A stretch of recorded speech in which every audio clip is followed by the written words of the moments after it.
Buenas tardes. ¿Qué tal están?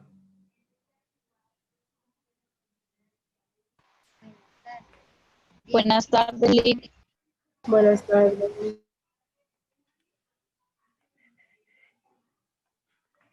Bien, vamos a empezar la clase de hoy, en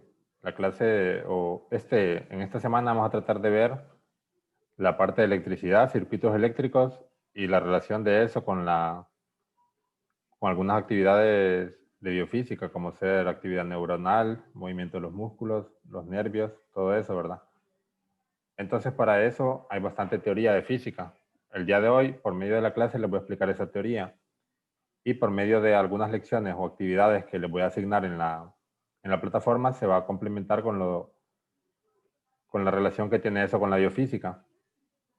Entonces, como son bastantes conceptos, no se van a poder ver tan a profundidad, quizás solo en algunos si hagamos algún tipo de ejercicio o algún tipo de cálculo. Y entonces, esta parte de física sí va a ser como, va a tener bastante teoría para tratar de que se entienda todo, porque si se les explica muy profundo y con tanta teoría para una semana, quizás se pueden confundir. Entonces, por eso se lo puedo explicar de esa manera. Y bueno, el día de hoy hay bastante contenido porque es bastante, todo eso, son bastantes temas que se tienen que entender. Pero quizás algunas cuantas páginas solo las saltemos. Esas se las voy a dejar para que las lean en el PDF. O solo las veamos muy superficialmente, no se le dé tanto tiempo ahorita en la presentación. Entonces, miren, el tema en general es de electricidad y magnetismo, pero específicamente vamos a ver lo que es electrostática, fuerza eléctrica, ley de Coulomb y potencial eléctrico, diferencia de potencial y circuitos. Eso vamos a ver el día de hoy. De circuitos sí, básicamente no da mucha chance para abordarlo, sino que se va a ver lo más básico. Quizás después les explique otras cosas por medio de alguna lección de circuito en serie y circuito en paralelo. Pero por el tiempo no va a alcanzar para que veamos todo eso el día de hoy. Entonces, miren, vamos a empezar por electrostática viendo, porque para poder explicar todo eso se tienen que entender desde lo más pequeño, que es lo que causa, por ejemplo, la electricidad o el magnetismo, ¿verdad? Las fuerzas electrostáticas, todo eso. Entonces, vamos a empezar a abordar el tema desde lo más básico, que vendría siendo la electrostática. Entonces, bueno, aquí dice que la electrostática es la parte del electromagnetismo que se encarga del estudio de las cargas eléctricas en reposo. Entonces, básicamente son cargas eléctricas que no se están moviendo, que están estáticas, como su palabra lo dice. Entonces, aquí vemos algunos ejemplos de qué podemos asociar de la vida cotidiana con electrostática. Por ejemplo, cuando a veces se intentan peinar y ven que algunos pelos como que se paran, ¿verdad? O se acercan de más al peine. O si han frotado previamente un peine con su cabello y después intentan recoger pedacitos de papel. O también frotando un globo, ¿verdad? Con ciertos objetos se puede cargar electrostáticamente y también recoger pedacitos de papel. Entonces aquí dice que de acuerdo con esto, la carga eléctrica es la propiedad que poseen algunos cuerpos cuando al ser frotados son capaces de atraer objetos ligeros. Entonces, esa nueva capacidad que no tenían antes, que luego de ser frotados ahora la poseen, se le conoce como carga eléctrica. Esa sería como una definición bastante empírica, pero también lo vamos a abordar desde otra definición más física.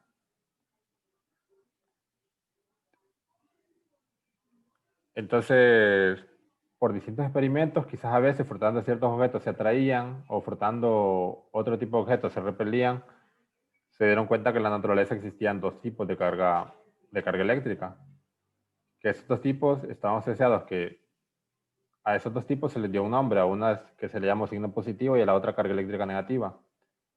Entonces, por distintos experimentos también se llegó a la conclusión que cuando se ponían dos cargas positivas en contacto, ellas mostraban una fuerza de repulsión. Cuando se ponían dos cargas negativas en contacto, también mostraban fuerza de repulsión. Y cuando se ponen en contacto fuerzas de distintos signos, se muestra una fuerza de atracción. Y el origen de estas cargas básicamente está tendríamos que acercarnos a lo más, acercarnos bastante a la naturaleza, a un factor bastante pequeño como es la escala de los átomos. Y ustedes creo que ya saben, ¿verdad?, que los átomos están formados por un núcleo, el cual cuenta con protones y neutrones, y ese núcleo lo está rodeando un electrón. Un electrón para el hidrógeno, para otros elementos puede tener más electrones. Entonces, el electrón rodea el núcleo debido a una fuerza electrostática. El núcleo lo atrae, ya que el núcleo es positivo y el electrón es negativo. Entonces, por aquí se les dejan en esta tabla, ciertos valores de ellos. Por ejemplo, que el electrón tiene una carga negativa, 1.60219 por 10 a la menos 19 coulomb. Ya un poquito más adelante vamos a ver qué es el coulomb. El protón tiene una carga positiva, pero con el mismo valor. O sea, es el mismo valor que el de antes, solo que cambia de signo. 1.60219 por 10 a la menos 19. El neutrón, como no tiene carga, es eléctricamente neutro, tiene una carga de 0. Y por acá están los valores de las masas de cada uno de ellos. Entonces, se preguntarán entonces que por qué las cosas presentan carga electrostática cuando nosotros sabemos que en la naturaleza, por ejemplo, un átomo de helio, empecemos por hidrógeno, un átomo de hidrógeno tiene un protón y un electrón. O sea, las dos cargas, si las suman, se dan cuenta que es eléctricamente neutro. Con el hidrógeno también pasa lo mismo, en su núcleo tiene dos neutrones, dos protones, y orbitando tiene dos electrones. Entonces también, si hacen la suma de protones y electrones, dos positivos, dos negativos, al final de cuentas nos da que es eléctricamente neutro. Y lo mismo pasa con todos los átomos, que son eléctricamente neutros. Si van haciendo la suma de protones y electrones, les da eso. Lo que pasa es que también existen otros elementos en los átomos que se conocen como iones. Los iones son átomos que ganaron o perdieron electrones. Los electrones están en las capas, ¿verdad? Y la capa más externa, en algunas ocasiones, puede ganar electrones o en algunas ocasiones cederlo.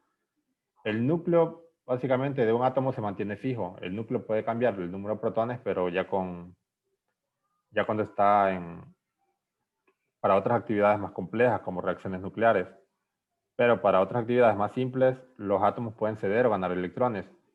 Entonces, con ese juego de que ellos puedan ceder o ganar electrones, algunos materiales, si van sumando de a poco, que por ejemplo, dice un átomo de carbono perdió un electrón y así van viendo que todos los átomos pierden un electrón, al final un libro tiene un montón de esos átomos, ¿verdad? Por ejemplo, de carbono. Entonces, por alguna razón podría ganar carga eléctrica o perderla, ¿verdad? Si cede o si gana electrones, sus órbitas más externas. Entonces, esas sumas que van contando de si ganó bastantes electrones o perdió electrones, al final es que les dio que algo es eléctricamente positivo o negativo. Si quieren, veámoslo con un dibujo. Supongan que aquí tienen un núcleo veamos el caso de que se haga negativo. Tienen un núcleo en azul voy a dibujar lo positivo. Supongan que es uno de litio. Tiene 3 protones. Los neutrones no los voy a dibujar porque no me afectan mucho, son eléctricamente neutros. Y en ese núcleo están orbitando 3 electrones, que los voy a dibujar con una rayita, como de negativo. Entonces, si viene y algún átomo vecino le cede un electrón, ya después, si ustedes hacen el recuento de electrones, tendría un electrón más que protones, ¿verdad? 4 electrones y 3 protones. Entonces, este sería eléctricamente negativo. Y también puede pasar algo, digamos, opuesto, por decirlo de alguna manera. Supongan que es el mismo átomo de litio. Tiene 3 electrones, 3 protones. Se le dibujo 3 signos más acá adentro. Y por alguna razón, él cede a algún átomo vecino uno de sus electrones. Entonces, si hacen la suma, al final de cuentas tiene un protón más que la cantidad de electrones que tienen. Entonces, ese átomo de litio se vuelve un catión. Entonces, lo que significa que es un átomo de litio cargado positivamente. Y eso no es que cambie su número de protones. Los protones casi siempre se mantienen constantes. Lo que varía es el número de electrones. Entonces, cuando él cede, queda cargado positivamente. Cuando él gana electrones, queda cargado negativamente. Entonces, esa es la razón que hace que los objetos, al final de cuentas, puedan tener carga ya sea negativa o positiva.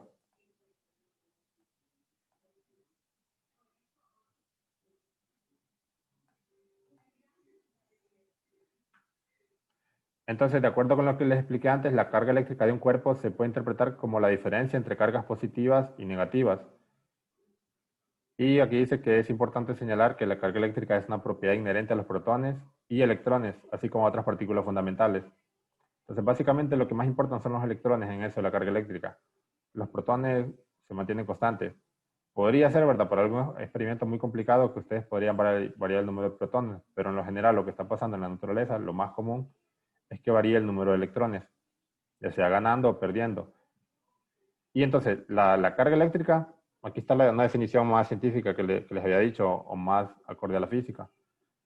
Se puede interpretar como la diferencia entre cargas positivas y negativas. Ustedes hacen la suma de positivas y negativas, si les queda un balance positivo, es que ese objeto tiene carga eléctrica positiva. Si les queda que tiene más electrones o un balance negativo, es que ese objeto tiene carga eléctrica negativa. Y la unidad que se usa en el sistema internacional para medir la carga se llama coulomb. Y un coulomb es la cantidad. Ustedes dicen que tienen un coulomb de carga cuando ese objeto tiene 6.25 por 10 a la 18 electrones. O sea, no solo electrones, ¿verdad? Sino que excedente. Cuando ustedes hicieron la resta de protones y electrones, tiene 6.25 por 10 a la 18 electrones de más, se dice que tiene un coulomb. Entonces, un coulomb es igual a esa cantidad. Un coulomb es igual a 625, ahí ya corrí el punto decimal dos veces, me faltaría correrlo 16, entonces agrego 16 ceros. 1, 2, 3, 4, 5, 6. Entonces, esa cantidad de electrones, cuando se encuentran esta cantidad de electrones de más que protones, o sea, cuando hacen la diferencia y le sobran esa cantidad de electrones, tienen un coulomb. Y se usa el coulomb porque en la naturaleza, si ustedes se pusieran a medir cuánto es la carga electrostática de cierto material, es muy difícil que estén trabajando con electrones porque son muchos. No pueden estar diciendo cada rato 3 trillones de electrones. Es algo, esto sería como una analogía con la masa. Por ejemplo, la masa de un objeto se podría medir en cantidad de átomos que tiene, ¿verdad? Por ejemplo, si les digo, vayan, cómprenme 5 kilogramos de hierro, ya es algo más normal a que les diga, vayan, cómprenme, por ejemplo, 58 cuatrillones de átomos de hierro. Entonces, como la unidad se vuelve tan pequeña, la unidad elemental no se usa, sino que se usan unidades más grandes. Y lo mismo pasa con el coulomb. Se usa en realidad coulomb, milicoulomb, nanocoulomb, eso, ¿verdad? Electrones no. Entonces, el coulomb es unidad de medida de carga.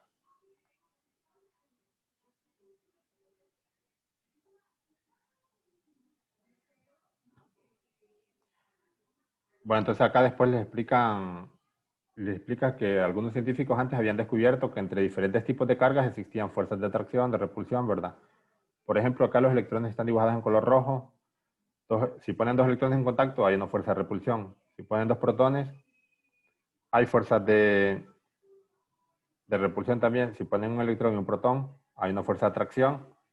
Un electrón con un neutrón no ocurre nada, no hay ninguna fuerza. Y un protón con un neutrón tampoco interactúan, no hay fuerza entre ellos. Todo esto se entendía, algunos científicos lo entendían, eso, pero no lo habían explicado matemáticamente, no habían dado una definición formal de esa fuerza. ¿Cuánto era el valor de esa fuerza? Entonces, el científico que hizo eso fue Charles Agustín de Coulomb. Y acá les dejo algo para que lean después más adelante, ¿verdad? Que vamos a repasar igual en la siguiente diapositiva, que utilizando una balanza, él se dio cuenta de esto, que la fuerza entre dos cargas, había una línea de acción entre esas fuerzas. Por ejemplo, imagínense que yo les dibujo una carga aquí, no sabemos si es positiva o negativa, Le voy a dibujar otra de otro color, aunque podrían ser las dos positivas o las dos negativas. Hasta ahorita sumamos que no sabemos eso. Entonces, entre las dos hay una línea de acción. O sea, la fuerza que va a ocurrir entre las dos pasa a través de la línea recta entre ellos, una línea de acción. Entonces, después, esa fuerza es proporcional a la magnitud de cada una de las cargas. Por ejemplo, si aquí tengo 20 coulomb y aquí 30 coulomb, esa fuerza va a ser mayor a que le diga que aquí tengo un coulomb y acá 2 coulomb. Entonces, entre mayor es la carga entre ellos dos, mayor es la fuerza. Entonces, la fuerza es directamente proporcional al producto de las cargas. Por eso en su ecuación él puso carga 1 y carga 2 multiplicando, porque entre mayor sean esos valores, mayor va a ser la fuerza. Y también se dio cuenta que la fuerza era mayor entre más cerca estaban. Para valores de distancia pequeños, la fuerza es grande. Para valores de distancia largos o cuando está alejado, la fuerza es pequeño. Entonces dijo que era inversamente proporcional al cuadrado de la distancia. Por eso R, que me mide la distancia, está al cuadrado y dividiendo. O sea que está abajo. Entre mayores este R, como está dividiendo, la fuerza se vuelve menor. Esto ustedes podrían recordarlo como cuando ponen dos imanes, ¿verdad? El mismo polo, que tienen fuerzas repulsivas. Entre más cerca estén esos imanes, ustedes van a sentir que es más difícil acercarlos, o sea que hay mayor fuerza. Y entre más alejados están, es más fácil. Y si este F queda positivo, es que es una fuerza de... Para F positivos, la fuerza es de repulsión. Y para F negativos, la fuerza es de atracción. Eso también tiene sentido, ¿verdad? Porque dos cargas del mismo signo, positivo multiplicado por positivo, me quedaría positivo, sería fuerza de repulsión. También negativo multiplicado por negativo, si las dos cargas fueran negativas, por ejemplo, menos 5 coulomb y menos 8 coulomb, si las dos cargas son negativas, negativo por negativo me da positivo. Entonces, fuerza positiva, repulsión. Y si una carga es positiva y la otra negativa, más por menos me da menos. Entonces, esa fuerza negativa significa una fuerza de atracción. Entonces, hay una línea de acción, ¿verdad? Y que puede ser de atracción o de repulsión, dependiendo del signo de las cargas. Entonces, acá podrían tener dos casos. Uno sería que fueran fuerzas de repulsión, que irían en esta dirección la fuerza. O podrían tener el caso contrario. Si la fuerza les queda negativa, significa que esta es una fuerza de atracción y la fuerza apuntaría en esta dirección, en cada una de las cargas. Por acá les dejan lo que significa cada uno de estos, ¿verdad? Ya les hablé de todo menos del K. El K es una constante de proporcionalidad y sirve como para darle proporción, como la palabra le dice, y también para darle coherencia a las unidades, porque la fuerza la van a tener en newton, la carga en coulomb, el R va a estar en metros, entonces esto le viene a dar cierta consistencia también en las unidades, esta constante.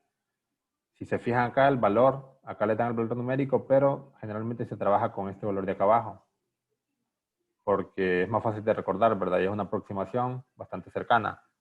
9 por 10 a la 9 newtons por metros cuadrados sobre coulomb cuadrado. Ese es el valor de esta constante K. Entonces ahora vamos a hacer un ejercicio de calcular la fuerza entre dos objetos. Primero vamos a hacer solo el cálculo, después vamos a hacer como la interpretación con un dibujo para ver que me digan en qué dirección van esas fuerzas y cómo quedaría el valor, ¿verdad? De cada una de las fuerzas. Entonces, si quieren hagamos el ejercicio, después me dicen si tienen alguna duda de esta ecuación, ¿verdad?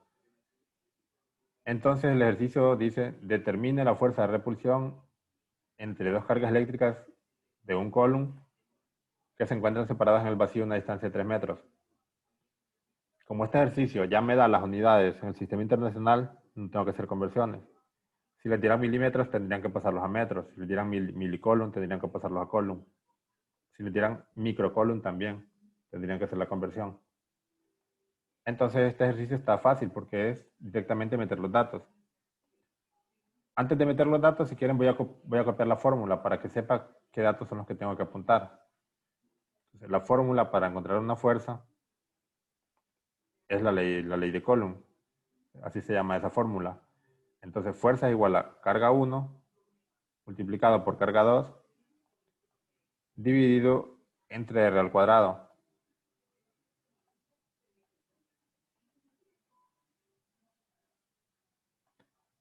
Todo esto tiene un denominador. O sea, esto abajo, el R cuadrado. Entonces, bueno, ahora que ya veo, K lo tengo. Yo sé que es la constante que vale 9 por 10 a la 9.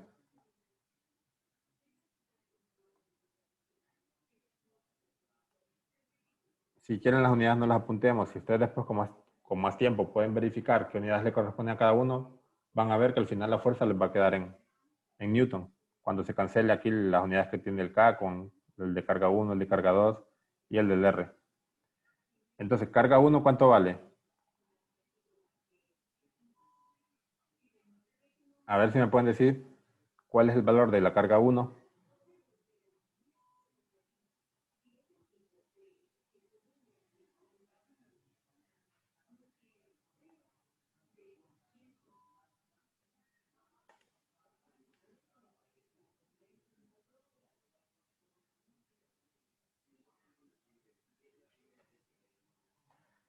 O sea, aquí está arriba, ¿verdad? Aquí dice un column, pero ese es el valor de la carga 1 o no.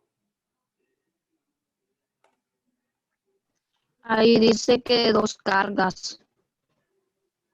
Sí, entonces dice determine la fuerza de repulsión entre dos cargas eléctricas de un column. ¿Pero qué quiere decir cuando le dice dos cargas eléctricas de un column? ¿Será la mitad? Aunque No. En este tipo de ejercicios, cuando le dicen eso, es cada uno tiene eso. Es como que estuvieran trabajando en algo de Newton y les dicen hay dos fuerzas de 5 Newton. Entonces hay dos fuerzas y cada una es de 5 Newton. Entonces aquí igual, si les dicen hay dos cargas y les dan el valor, cada una tiene el valor que les dan en el ejercicio. Entonces carga una de un column y carga dos, como dice dos cargas eléctricas de un column, entonces la 2 también es un column. Y el R son 3 metros, como aparece ahí. Y la fuerza es mi incógnita en este ejercicio. Entonces directamente aplico la fórmula. 9 por 10 a la 9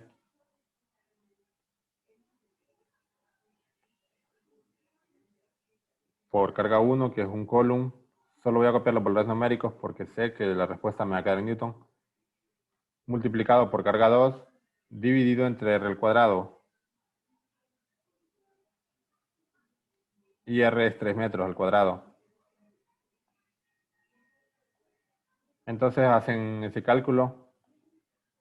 Bueno, 9 por 10 a la 9 multiplicado por 1 me da el mismo valor. Multiplicado por 1 me queda el mismo valor. 3 al cuadrado es 9. Entonces 9 por 10 a la 9 dividido entre 9. 1 por 10 a la 9. Lo pueden verificar en la calculadora si quieren. Y como esta ya es mi respuesta, le tengo que colocar las unidades, Newton. sí, así está. Entonces, si se fijan, acá ya no les copié las unidades. Si ustedes lo hacen, acá le colocan esto. Después a las cargas un column, también un column. Y a esto metros. Después al cuadrado, metros cuadrados. Van a ver cómo se cancelan los metros cuadrados con los de abajo, los column cuadrados con estos column cuadrados de acá. Y solo les queda Newton. Entonces, por eso que la fuerza me da de 1 por 10 a la 9 newtons. Y como es positiva, ¿es de atracción o de repulsión? De repulsión. De repulsión. Sí, ¿verdad? Incluso el ejercicio me decía, determine la fuerza de repulsión. Ahí, aunque no me hubiera dicho la fuerza de repulsión, solo determine la fuerza, con el signo de la fuerza ustedes pueden saber que es de repulsión. Entonces, esto no lo dibujé también, lo voy a hacer de nuevo. Esta es como la línea de acción. Como es de repulsión, la fuerza, aquí pasa lo mismo que con las cargas, ¿no? Es de repulsión. Va en sentido opuesto, ¿verdad? Pero ese valor es el de cada uno, no es que se divide a la mitad. Como son dos cargas y como esa es la fuerza total, bueno, se reparte cada una tiene la mitad de eso, pero no es así. Sino que cada una tiene eso, o sea, ese valor de fuerza es el que siente cada una. Entonces acá ustedes pueden decir que esta experimenta una fuerza de 1 por 10 a la 9 newton, esta de aquí. Y la otra carga, fuerza de 1 por 10 a la 9 newtons. Entonces, cada una va a representar, esa fuerza que les dé es para cada una, no es para la mitad cada una. Entonces, bueno, quiero saber si tienen alguna duda de la ley de Coulomb No, Lick. o del ejercicio en sí.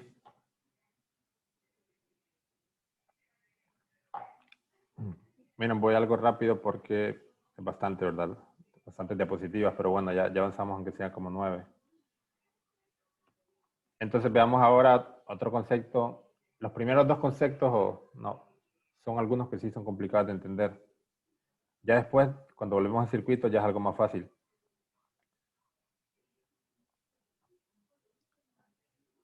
Entonces, ahora miremos campo eléctrico. Entonces, aquí hay cierta teoría que les dicen cómo actúa el campo eléctrico, pero mejor se lo voy a explicar haciendo alusión a un dibujo que hay acá abajo. Entonces, recordemos la fuerza eléctrica, ¿verdad? Para que la fuerza eléctrica se dé, se necesitan que dos cargas interactúen. Pero, ¿cómo es la interacción? Entonces, el campo eléctrico lo que me viene a definir es ese tipo de interacción. El campo eléctrico es aquella cosa que cambia en el espacio, aquella propiedad que cambia en el espacio cuando hay al menos una carga eléctrica. Incluso podrían haber más cargas eléctricas y harían que algo cambie en el espacio. ¿Y qué es eso que cambia en el espacio? Bueno, lo que cambia es la propiedad que si después ustedes colocan otra carga ahí, esa nueva carga va a sentir una fuerza. Es decir, yo aquí ya tengo solo una carga, ¿verdad? Ahorita no hay ninguna fuerza, pero esto le está haciendo algo al espacio que la rodea. Eso se conoce como campo. Aunque no lo podamos ver, ¿verdad? Con los ojos, y no se pueda medir si no hay algo que se conoce como carga de prueba, pero existe, es real. Si nosotros después venimos y colocamos una carga de prueba en algún punto, por ejemplo, otra positiva, veríamos que esa carga de prueba sintió alguna fuerza. Si colocamos una ahí, sentiría una fuerza en esta dirección. Para allá, ¿verdad? La empujaría. ¿Y por qué sintió una fuerza? No, sí, bueno, está porque la otra carga existe, pero esa carga generó un campo. El campo afectó a la otra carga. Entonces, la interacción, cuando hay una fuerza, es la siguiente. La carga puntual genera un campo y el campo hace que la otra carga sienta una fuerza.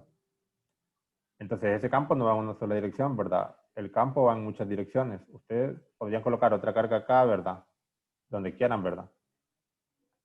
Esa flecha solo representa, imagínense, la dirección, no la magnitud, en esta ocasión.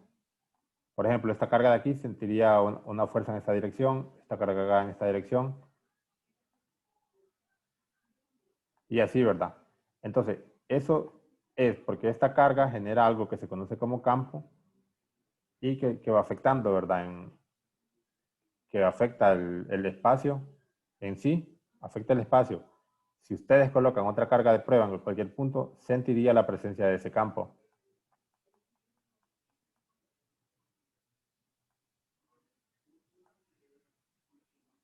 Entonces, esa alteración que cambia en el espacio viene siendo el concepto de campo. Ya lo vamos a definir matemáticamente, por ahora solo tratamos de entenderlo. Después acá les dice más o menos lo que yo les dije antes, explicado de manera resumida o concisa, ¿verdad? O puntual. O sea, lo pueden leer después en el PDF. Entonces aquí está el concepto de campo eléctrico resumido. Después entonces hay que medirlo, ¿verdad? Ustedes lo podrían medir. Y ese campo eléctrico está relacionado con la fuerza. Entonces les dije, el campo eléctrico es la propiedad que cambia en el espacio que ocasiona que si después ustedes colocan alguna carga en cualquier punto del espacio, sienta una fuerza. Entonces, ese campo eléctrico está relacionado con la fuerza que va a sentir esa nueva carga y con el valor de la carga. También depende de la carga. Bueno, al final de cuentas no, pero ese puede ser como un paso inicial para explicarlo. Entonces, acá les deja otras cosas, ¿verdad? Que dice. Intensidad de campo eléctrico está arriba, ¿verdad? Dice intensidad de campo eléctrico. Si quieren leer aquí, ¿verdad? Que dice que es una medida de la fuerza eléctrica por unidad de carga eléctrica, que experimenta una carga eléctrica en un punto de dicho campo. Después eso se lo explica matemáticamente, que ya lo vamos a ver ahorita a continuación. Esto que está aquí en cursiva, traducido en ecuación. Si pueden ver cómo sería el campo a medida que se aleja del origen. Esta carga es la que me está generando el campo. Imagínense que esta carga que estoy aquí encerrando me perturba el campo. Entonces, esta carga me perturba el campo, causa una perturbación, ¿verdad? Y cuando ustedes colocan una carga de prueba aquí, sienten una fuerza. Cuando colocan otra carga de prueba aquí, sienten otra fuerza. ¿Cuál fuerza creen que va a ser mayor? la que va a estar en el punto A o en el punto B.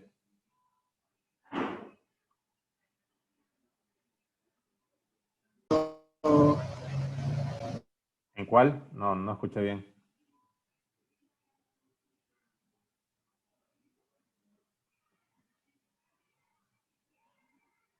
O sea, este campo, perdón, esta carga genera un campo. Después, si se colocan dos cargas de prueba, una en el punto A y una en el punto B, ¿cuál de las dos cargas va a sentir una mayor fuerza? ¿La que está en el punto A o la que está en el punto B?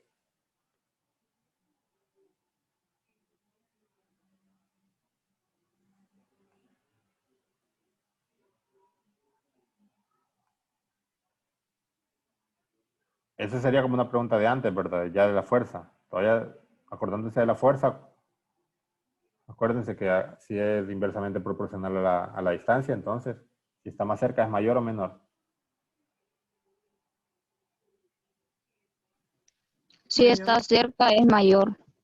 Ajá, entonces, la fuerza que sentiría esta carga de prueba en el punto A es mayor. A medida que se aleja del origen del campo, la fuerza disminuye. Lo mismo pasa con el campo. O sea, la fuerza aquí es mayor, acá es menor. El campo también, aquí es mayor y aquí es menor. Entonces, a medida que se aleja, disminuye. Y les quiero hacer como una analogía al concepto de campo para que lo traten de interpretar, ya que no se puede ver, difícil de entenderlo, ¿verdad? Ya viene siendo como conceptos no abstractos porque es algo real, pero difícil de imaginárselo en la realidad. Pero haciendo una analogía con algo físico que sí podemos ver, el campo, vamos a imaginarnos estas cosas. Miren, el campo tiene algo, ¿verdad? Que es las cargas que lo generan y la perturbación que se causa en el espacio para que ese campo pueda interactuar con alguna otra carga de prueba.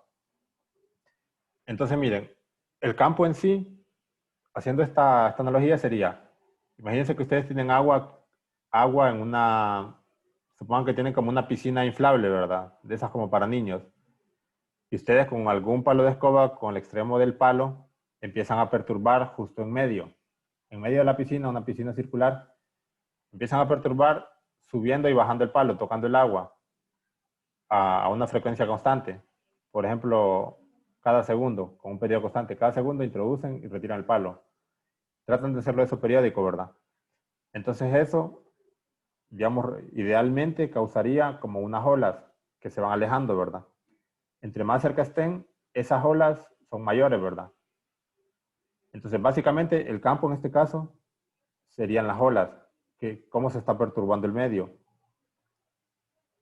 Y después, el palo que ustedes están introduciendo y sacando y metiendo sería como las cargas generadoras, las cargas eléctricas. En este caso, estas cargas que están aquí. Puede ser solo una, ¿verdad? Aquí pusieron 3 cargas positivas. Podría ser solo una.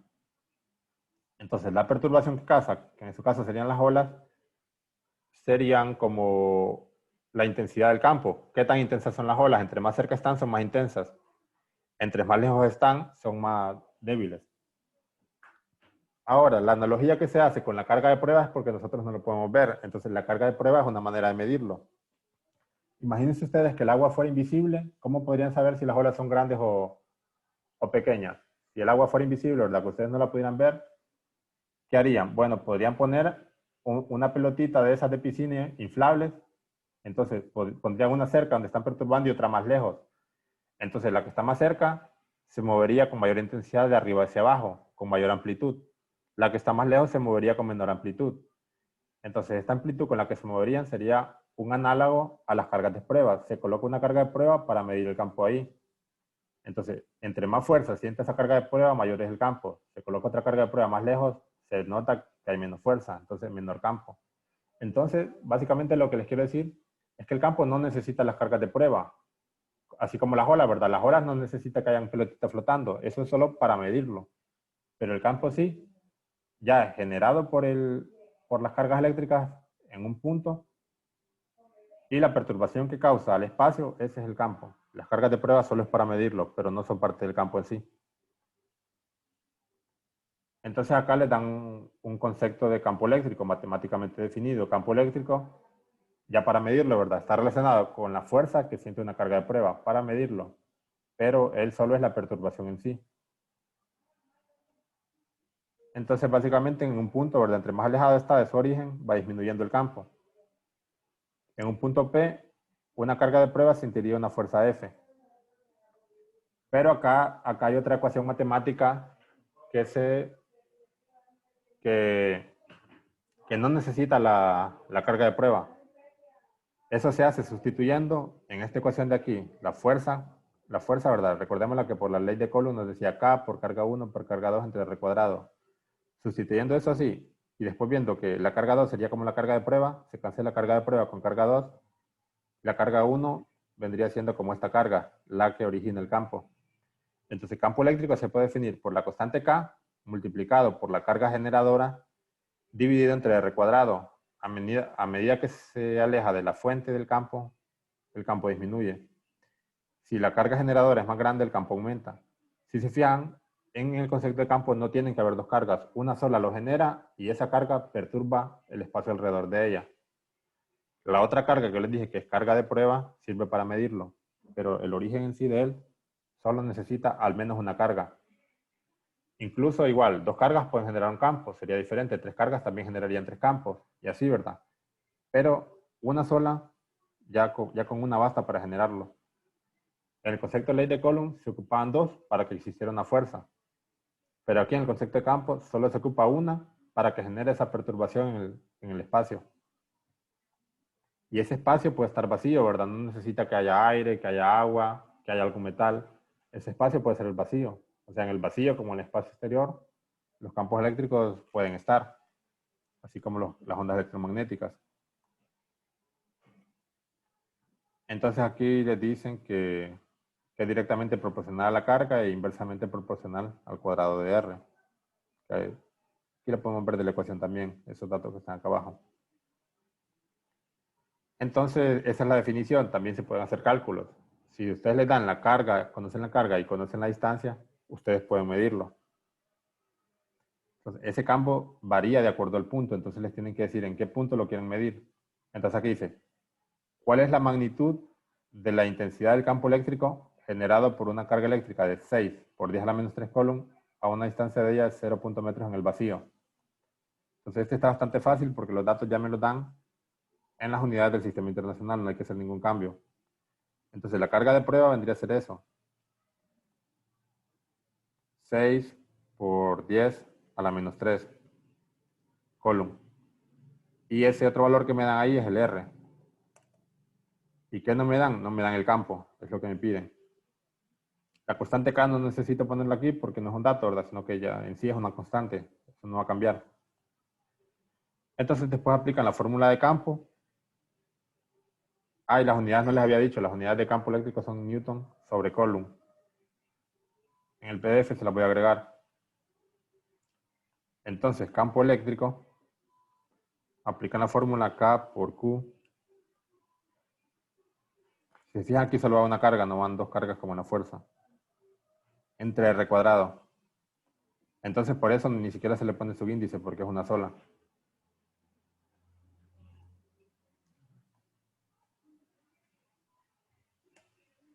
Si quieren, le ponemos las unidades a todo para que veamos con qué unidades nos queda el campo, para que lo deduzcamos.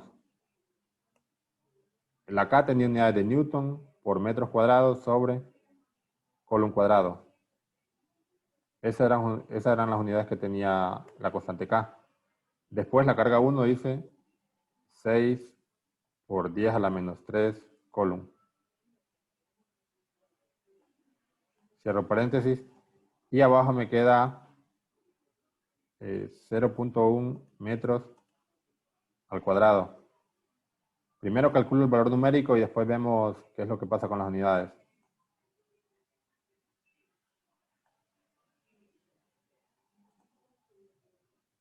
Entonces vayan calculando eso a ver cómo les queda. Entonces 9 exponente 9, todo pónganlo entre paréntesis para que no se vayan a equivocar. Eso disminuye la probabilidad de que se equivoquen en algo usando los paréntesis.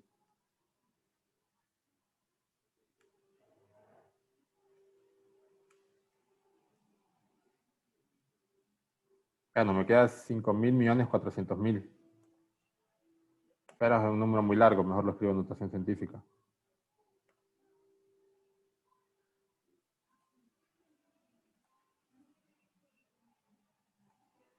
¿Eso les queda a ustedes también?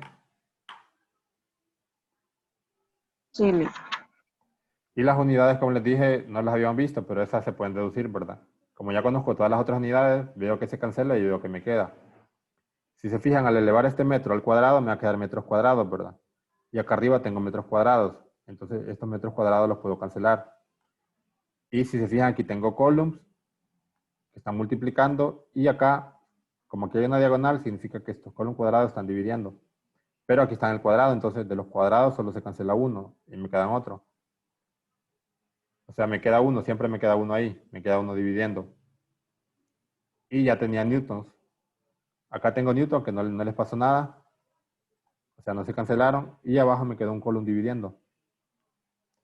Entonces me queda que el campo eléctrico es de 5.4 por 10 a la 9 newton sobre column.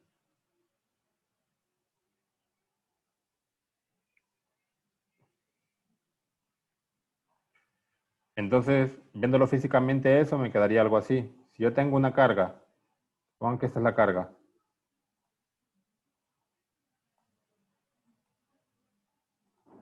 Si yo tengo una carga de 6 por 10 a la menos 3 column, a una distancia de 0.1 metros en el vacío de él, supongamos, no nos dice una distancia, supongamos que hacia la derecha, a esta distancia habría este campo. ¿Qué significa eso? Que si yo después coloco una carga aquí de prueba, se puede calcular la fuerza conociendo el campo. Hay una relación entre fuerza y campo. Que era igual a que campo eléctrico es igual a fuerza entre carga. De ahí pueden despejar fuerza es igual a campo eléctrico por carga. O sea, había otra ecuación también, ¿verdad? Que era campo eléctrico igual a fuerza entre Q sub 0 o carga de prueba. Despejando de ahí pueden decir que fuerza es igual a E por Q sub 0. Esta ecuación estaba antes, ¿verdad? Es otra forma de definir el campo. Otra forma de interpretarlo. ¿Qué significa? Que con este valor de campo eléctrico, si yo coloco una carga de prueba aquí, puedo conocer cuánta fuerza va a sentir esa. ¿Cómo? Multiplico este valor por la cantidad de carga. Por ejemplo, si me da 5 column, multiplico esto por 5 column y me daría la fuerza en newton de lo que sentiría una carga aquí, en este punto alejado acá de esta carga generadora del campo. Entonces, supongo que coloco una carga de prueba ahí, sentiría una fuerza hacia la derecha, ¿verdad? Si esta carga es positiva. Si es negativa, sería en signo para el lado opuesto, atrayéndose hacia acá. Bueno, esa es la relación entre campo eléctrico y fuerza eléctrica, esta que está aquí. Pero ahorita solo nos pedían que calculáramos el campo, que básicamente es ese. Y eso salió directamente de meter los datos en la ecuación. Entonces, quiero saber si tienen alguna duda con este ejercicio.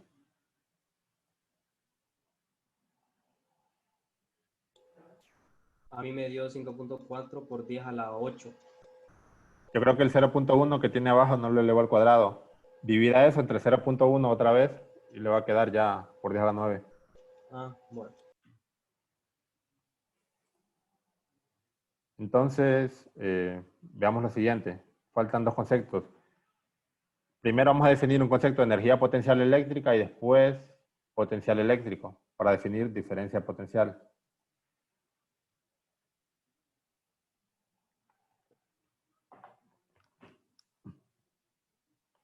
Entonces, veamos.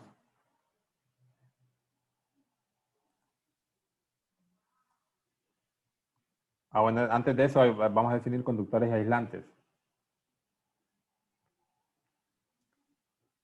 Miren, veamos la siguiente situación. Imagínense que tienen una esfera que es metálicamente neutra, inicialmente. Después ustedes, a esa esfera, ustedes ya habían jugado antes con una varilla de plástico y se habían dado cuenta que atraía el pelo o algo así, ¿verdad? Que tenía cargas eléctricas negativas. Si esa esfera la conectan con una varilla de cobre, en este caso, que hacen que toque la esfera y la varilla de plástico cargada, después de eso, que hacen eso, hacen dos pruebas. Una varilla de plástico la acercan a la esfera, se van a dar cuenta que como que de alguna manera esa esfera se repelen esos dos objetos. Y si después la prueban con una varilla de vidrio cargada positivamente, ven que atrae la esfera. Entonces eso quiere decir que la esfera de alguna manera ganó cargas negativas. Que las cargas negativas que tenía la varilla de plástico pasaron a la esfera. Y eso significa que el alambre que ustedes utilizaron es conductor. Condujo el exceso de electrones de aquí hacia el otro lado. Entonces, ese sería este material sería un material conductor. Entonces, acá dice que los materiales conductores permiten el paso de las cargas eléctricas, mientras que los aisladores no lo permiten. Aisladores o aislantes, ¿verdad? Depende. En algunos países de habla hispana se usan este término, aislantes o aisladores, y significa lo mismo. Acá nosotros usamos aislantes. Entonces, los aislantes no permiten el paso de cargas. En general, los metales son buenos conductores y los otros materiales que no son metales, como la madera, plásticos, nylon, no son buenos conductores. Si ustedes hicieran este experimento y en lugar de colocar un alambre de cobre, colocan un pedazo de plástico, un nylon, un caucho, se darían cuenta que después al sacar esta varilla no le pasaría nada a la esfera del centro, al hacer el experimento acá tampoco, porque no se pasaron cargas. Entonces esos serían materiales aislantes. Bueno, después acá les dicen otras cosas, ¿verdad? De algunos materiales que son buenos conductores y otros no, ¿verdad? Esto lo pueden leer después. Lo pueden leer cuando les pase el PDF. También de primer grado, que son conductores metálicos. Y aquí les hablan de dos tipos de conductores. Hay conductores de segundo grado, que serían como electrolitos, cuyas cargas libres son iones positivos o negativos, que tienen bastante importancia biológica. Estos conductores que funcionan así como electrolitos los vamos a ver algunos ejemplos de, como por ejemplo las células, ¿verdad? Cómo conducen la electricidad en la parte que les voy a colocar de actividades en la plataforma. Entonces los iones serían esos, ¿verdad? Como elementos que tienen carga positiva o negativa por exceso de electrones, como por ejemplo el cloro puede ser un ion negativo, el sodio un ion positivo, el potasio pueden tener iones positivos. Y acá les dice que la conductividad es un parámetro que es opuesto a la resistividad. Y la conductividad se mide en siemens por metro o también en ohmios a la menos 1 por metros a la menos 1. Son dos unidades en las que pueden medir conductividad. Aquí les dan algunos materiales que son buenos conductores y otros que son buenos aislantes. Y ahora sí veamos otro concepto que les quería explicar. Este concepto en sí en realidad no es tan importante, pero no tiene tanta aplicación práctica, pero para llegar a otro concepto que vamos a llegar al siguiente, se necesita entender para entender el siguiente. Entonces, hasta ahora solo habíamos hablado de cargas eléctricas puntuales, pero veamos ahora cómo una placa puede interactuar entre ellas. Imagínense que aquí tenemos una placa negativa, acá abajo, toda esta placa tiene un exceso de cargas negativas. Hay muchas cargas puntuales colocadas dentro de esta placa. Esta es una placa metálica. Por otro lado, tienen una carga, un exceso de cargas positivo. O sea, aquí como que faltan electrones, hay electrones de menos. Cuando hacen el recuento se dan cuenta que hay más cargas positivas que negativas. En un punto, estas placas se encuentran a una distancia, a cierta distancia. Hay dos puntos A y B que se encuentran a una distancia de entre ellos. Entonces, si ustedes cerca de la placa negativa tienen una carga positiva y la quieren mover hacia este punto B, si se fijan, el punto B tiene cargas positivas que empujarían esta carga positiva para acá, ¿verdad? Las cargas negativas la atraerían para acá. Entonces, la fuerza eléctrica, en todo caso, si está aquí y se deja suelta, se pegaría acá, a esta pared. Pero como ustedes la agarran con la mano, haciendo ese ejemplo, ¿verdad? Y la mueven hacia acá, para que se mueva en signo opuesto de donde va la fuerza, tienen que hacer un trabajo, aplicar un trabajo externo. Bueno, aplicar una fuerza externa en primer caso. Entonces esa fuerza externa la pueden relacionar con el campo que hay aquí. Como aquí hay cargas, estas cargas de esta placa y de acá provocan un campo constante entre las dos placas. Entonces ese campo multiplicado por el valor de esta carga nos da la fuerza que tendrían que ejercer para moverla. ¿Con cuánta fuerza? Aparte de eso, como ustedes la movieron cierta distancia, y recuerden el concepto de fuerza por distancia igual a trabajo, multiplicando ambos lados de esta ecuación por la distancia, en este lado nos queda fuerza por distancia, trabajo. Y multiplicando el otro lado también por la distancia. Entonces, Q0 por E por distancia. Entonces, este sería el trabajo que se aplicaría para mover esto de aquí hasta acá. Entonces, el trabajo es una unidad que está relacionada también con la energía potencial. Recuerden, trabajo es equivalente a energía. Entonces, cuando ustedes movieron esta pelotita de este punto a este punto, hubo un cambio en su energía potencial eléctrica. Aquí tenía menor energía potencial eléctrica, aquí mayor, ¿verdad? Esto también, esta energía potencial eléctrica podría ser análogo a la energía potencial gravitacional. Es como que ustedes la hayan subido de altura. Si después la sueltan, automáticamente va a caer. Igual aquí, ¿verdad? Si ustedes la sueltan, se va a mover acá, porque hay una fuerza eléctrica que la empuja en la dirección de acá, para abajo. Si esta placa estuviera al revés, también la empujaría hacia arriba, ¿verdad? Si la positiva estuviera abajo, la negativa arriba. Aquí la gravedad no tiene que ver, sino que casualmente coincidió, que si ustedes la sueltan, va a ir hacia abajo. Entonces, ese trabajo que ustedes ejercieron es una energía potencial eléctrica que ella ganó. Ahora tiene una mayor energía potencial eléctrica, la carga. Que se puede medir con esta ecuación, el cambio de energía potencial eléctrica entre el punto B y el punto A. Entonces, eso se los explico para que entendamos un concepto que vamos a ver después, de diferencia potencial. Eso sería entre dos placas, pero ¿qué pasa ahora entre dos cargas puntuales? Entonces, acá me dan la energía potencial que existen entre dos cargas, carga 1 y carga 2.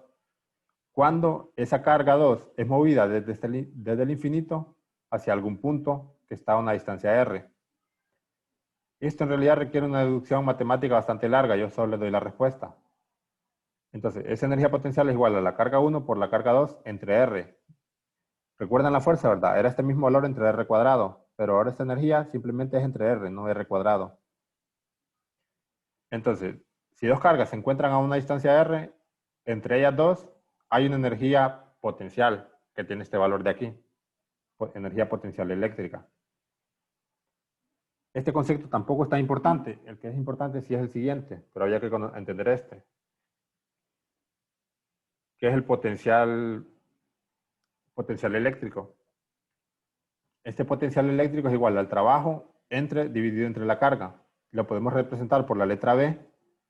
El trabajo es equivalente a la energía potencial eléctrica que hay que agregarle para poder aplicar cierto trabajo. Entonces, energía potencial eléctrica es igual a U entre carga. Entonces, aquí está la relación matemática entre potencial eléctrico y energía potencial eléctrica, que sería la energía potencial eléctrica dividida entre la carga. Y a este potencial se mide en voltios. Entonces es fácil de recordar porque es la misma B mayúscula. Potencial eléctrico se mide en voltios. Entonces pueden decir un voltio, por ejemplo. Sería como la carga en la unidad en el sistema internacional. Y miren, lo que en realidad, más que todo, más que el potencial eléctrico entre sí, es más importante es la diferencia de potencial eléctrico. Eso tiene muchas aplicaciones, como por ejemplo, incluso en su casa tienen un tomo corriente. ¿Cuánto es la diferencia de potencial eléctrico entre las dos terminales de su tomo corriente? De 120 voltios, por ejemplo, 110 voltios. Entre los dos puntitos donde conectan, ¿verdad? Por eso es que después circula la corriente, porque hay una diferencia potencial. Entonces, esa diferencia potencial le puede aplicar un trabajo a los electrones. Cuando esos electrones circulan por el conductor, se convierte en corriente. Entonces, acá dice que la diferencia de potencial entre dos puntos es el trabajo por unidad de carga positiva que realizan fuerzas eléctricas para mover una carga de prueba desde el punto de mayor potencial eléctrico al de menor potencial eléctrico. Siempre se va a mover en ese sentido. Eso quiere decir, por ejemplo, acá con este dibujo, que si aquí hay un potencial eléctrico de 80 voltios y aquí de 10 voltios, y si ustedes la sueltan, esta carga se va a mover del mayor potencial al menor. Siempre trata de disminuir su energía potencial, ganando energía cinética, ¿verdad? Ganaría velocidad si la sueltan. Entonces, por eso aquí les dice que del punto se mueve de mayor potencial al menor potencial. Otra manera de expresar el mismo concepto consiste en afirmar lo siguiente. La diferencia de potencial entre dos puntos es la diferencia entre los potenciales eléctricos de esos puntos. Entonces, matemáticamente, diferencia potencial sería potencial en B menos potencial en A. O el trabajo para llevar esa partícula del punto A al punto E, al punto B, dividido entre la carga. Entonces, aquí tenemos algunos potenciales que son comunes. por ejemplo, a través de membranas nerviosas, que eso lo vamos a ver ya en la práctica, que es algo que se conoce como potencial de acción. No sé si lo han visto en otras clases, ¿verdad? Que es alrededor de negativo 90 milivoltios. Eso lo vamos a ver en una lección. Después dice baterías de pequeños dispositivos que varían desde 1.5 a 9 voltios. ¿Qué quiere decir eso? Que, por ejemplo, una batería de 9 voltios, bueno, que las dos terminales, entre los dos puntos opuestos de esas baterías, hay una diferencia de potencial de 9 voltios.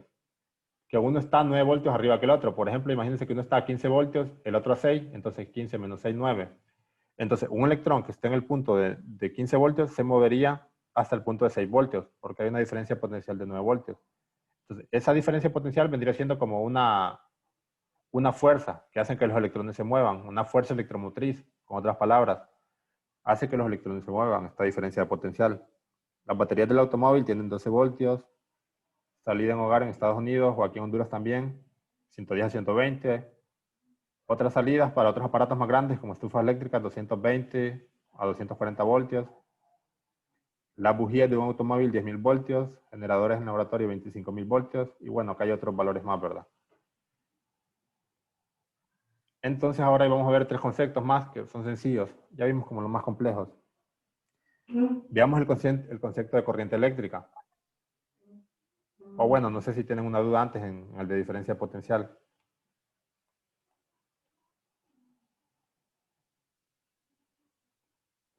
Entonces, bueno, corriente eléctrica es un conjunto de cargas eléctricas en movimiento a través de un conductor. Por lo general, esas cargas eléctricas, aquí las representaron como positivas, ¿verdad? Pero por lo general lo que se mueve son los electrones dentro de un conductor.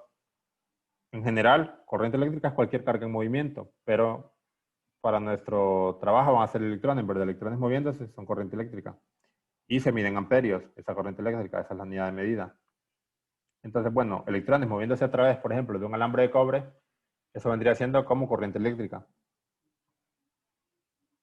Por ejemplo, acá la tenemos en un dibujo, ¿verdad? Tenemos una batería, tenemos el ánodo y el cátodo, entonces si nosotros le colocamos por aquí alguna resistencia, por ejemplo un foco, los electrones se moverían en esta dirección. Si solo colocamos un alambre, lo que pasaría como el exceso de cargas de este punto al otro, de diferencia potencial, haría que los electrones se movieran y descargarían la batería. Si hacen esto con algo que tiene corriente alterna, como el tomocorriente, lo que va a hacer es que se van a mover tantos electrones que van a quemar el cable y van a hacer un cortocircuito. El cable no va a soportar tantos electrones atravesándolo. Entonces, bueno, aquí tenemos un ejemplo de corriente continua. Se moverían en esta dirección los electrones. Esto sería corriente, electrones moviéndose a través de un conductor. Aquí lo único que están haciendo es descargando la batería. Están haciendo que la diferencia potencial, que el potencial se iguale en los dos puntos. Por ejemplo, si está aquí 15 y aquí a 9, que después queden, por ejemplo, los dos en 10, entonces la diferencia potencial después va a ser 0. Ya no se van a mover después de cierto tiempo. Y tenemos otro concepto que es resistencia eléctrica. Y dice que la corriente eléctrica no fluye con igual facilidad en todos los conductores, pues unos presentan más oposición a otros. Esto está relacionado con el concepto de conductividad, ¿verdad? La conductividad y la resistencia eléctrica son parámetros opuestos. Entonces los materiales que son malos conductores tienen alta resistencia. Y esta propiedad de los materiales se representa por la letra R y su unidad en el sistema internacional es el ohm, que se representa por la letra griega omega. Entonces la resistencia se mide en ohmios y se representa con la letra R. En circuitos eléctricos, este es el símbolo que se usa para representar una resistencia, como va como un zigzag haciendo. Una línea con un zigzag en medio. Después continúa la línea. Y la ley de Ohm lo que nos dice es la siguiente. La ley de Ohm, miren, es una ley que me sirve para bastante en circuitos, se utiliza. Y me relaciona la intensidad de corriente, el voltaje que hay entre dos puntos de alguna batería y alguna resistencia que ustedes tengan en ese circuito. Entonces, si ustedes tienen una batería, por ejemplo, de cierto valor de ohmios y hay una resistencia de tal valor conectada, pueden medir la corriente que va a pasar a través de ahí, dividiendo el voltaje entre la resistencia. Entonces, I es la intensidad de corriente, B es diferencia potencial y R es la resistencia. Perdón, I se mide en amperios, B en voltios y la resistencia en ohmios. Entonces vamos a hacer, ya para terminar, un ejercicio aplicando esta ley. Si se fijan, la ecuación es bastante fácil, ¿verdad? Y prácticamente sale directo. Entonces, un resistor, pues aquí lo representamos, miren, de dos maneras. Lo pueden representar con el dibujo, que más o menos tiene esta forma. O acá tenemos en simbología de circuitos, ¿verdad? Aquí tenemos la batería como en simbología de circuitos. Tiene este símbolo, dos rayitas. Entonces, si colocamos un conductor desde una batería hasta una resistencia, va a atravesar cierta corriente, que está descrita por la ley de Ohm. Esa corriente que atraviesa la resistencia, ¿verdad? La resistencia va a hacer el trabajo que tenga que hacer. Hay distintos tipos de resistencia. Por ejemplo, ustedes cuando utilizan una plancha tienen una resistencia ahí adentro, ¿verdad? Y lo que pasa es que el metal, cuando pasa electricidad a través de un metal, el metal se calienta. Eso se llama efecto Joule. Entonces, de esa manera se puede aprovechar la electricidad transformándola a calor. Pero bueno, veamos cuánta corriente atravesaría en este circuito. Dice, un tostador eléctrico tiene una resistencia eléctrica de 20 ohmios cuando está caliente. ¿Cuál es el valor de la intensidad de corriente eléctrica que circula por él al conectarlo a una línea de 120 voltios? Entonces, aquí esto sale directo. Ya tenemos el voltaje en voltios, la diferencia potencial en voltios, la corriente, la resistencia en ohmios. Entonces, la corriente ya nos va a dar en amperios directamente. Entonces, resistencia igual a, voy a poner la palabra ohmios porque no puedo escribir el símbolo acá. Y voltaje, que se representa con B, 120 voltios. Y me piden la corriente que va a ser algún valor en amperios, que lo desconozco. Entonces, simplemente es de aplicar la ecuación, ¿verdad? Voltaje entre resistencia.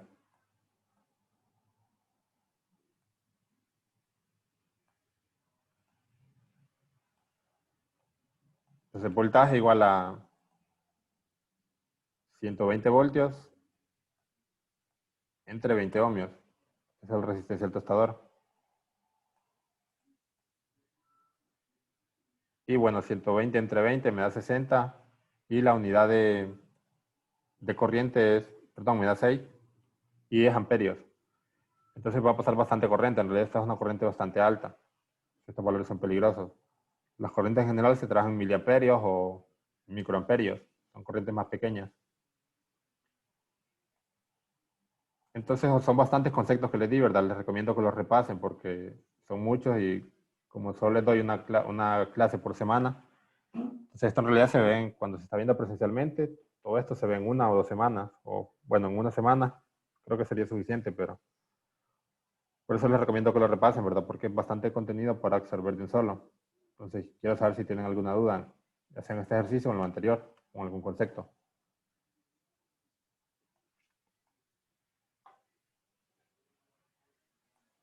Y si no, entonces les quería decir que todo esto que vimos de física lo vamos a relacionar con temas que a ustedes les interesen en algunas actividades que les voy a asignar a la plataforma.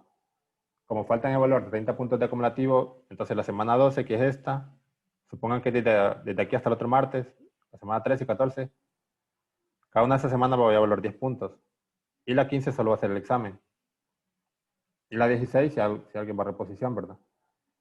Pero entonces les voy a evaluar 10 puntos de acumulativo relacionando esto con cosas que tengan que ver con su rama, con biofísica. Como por ejemplo biofísica del sistema nervioso, ¿verdad? De actividad neuronal y esas cuestiones. Entonces, bueno, ¿tienen alguna duda? Si no, nos quedamos por acá.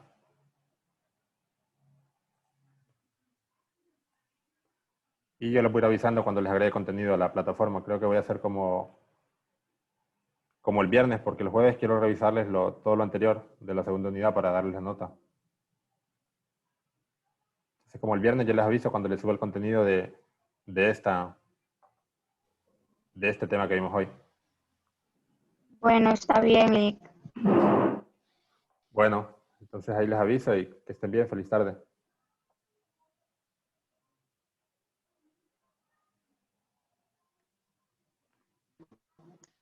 Bueno, feliz tarde y bendiciones y gracias por la clase.